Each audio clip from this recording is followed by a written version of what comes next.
Pessoal, na aula de hoje nós vamos falar sobre circuitos elétricos. Se você vai atuar na área, se você vai trabalhar em instalações do zero ou em manutenções, você com certeza vai ouvir muito esse termo. O circuito elétrico da sala, o circuito elétrico da cozinha, o circuito elétrico do banheiro. Mas o que vem a ser um circuito elétrico? Eu vou explicar aqui na lousa para vocês. Bom, a concessionária de energia aí da sua cidade, aí do seu estado, ela manda a energia elétrica através de um poste, que é o poste padrão, que está aí na frente da casa do seu cliente, aí na frente da sua casa, e ela chega na caixinha lá, onde vai ser medido para te cobrar aí no final do mês.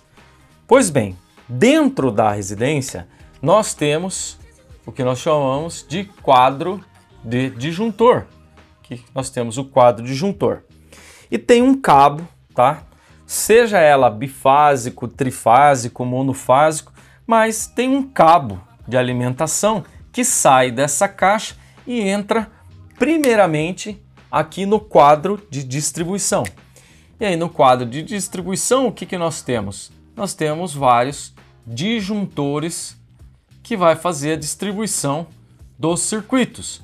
Então esse cabo de alimentação ele chega num disjuntor geral e através desse disjuntor geral é feito a alimentação aqui dos disjuntores.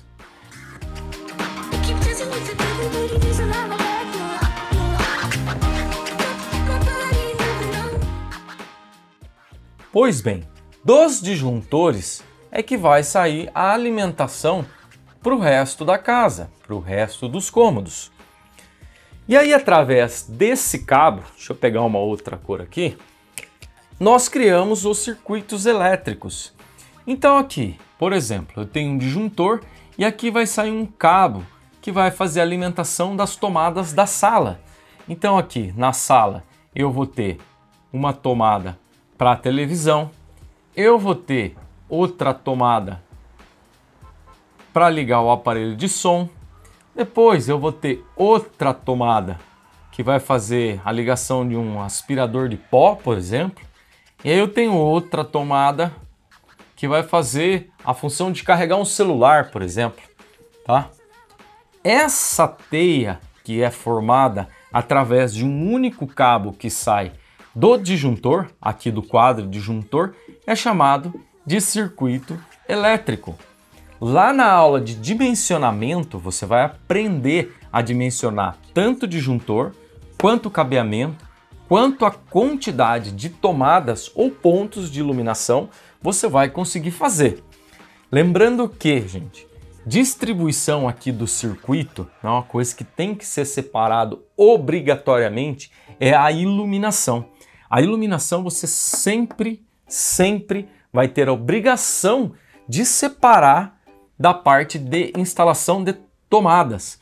Então, se aqui eu tenho um cabo que está fazendo um circuito da sala, para iluminação eu vou precisar de um novo circuito. Por quê? Porque eu tenho cargas aqui atuando que são muito mais fortes, digamos assim, do que a iluminação. E aí, para você não ter problema de oscilação, por exemplo, e problemas aí com a queima das lâmpadas, então obrigatoriamente você tem que fazer a separação do circuito, iluminação e tomadas. E é claro que existem alguns circuitos que obrigatoriamente você tem que fazer separado também de tomadas, como por exemplo de chuveiro. De chuveiro nós temos que ter um único disjuntor alimentando, tá? A alimentação, fazendo a alimentação aqui do chuveiro. Então nós dizemos que circuito da sala tem um conjunto aqui de tomadas, circuito da sala de iluminação pode ter um conjunto de lâmpadas, tá? Nesse mesmo circuito. Eu tenho o circuito do chuveiro, e aí eu vou ter um circuito para a cozinha, eu vou ter um circuito para a área externa, e aí vai depender muito dos cálculos que você vai aprender aí mais para frente. Mas a ideia aqui era que você entendesse o conceito de circuito elétrico. Fechou? A aula de hoje é isso. Ela foi uma aula bem rapidinha, mas é muito importante que você entenda e que você saiba o que é um circuito elétrico, porque daqui para diante nós vamos falar muito, utilizar muito aí esse termo. Fechou? É um prazer em revê-lo e te encontro na próxima aula.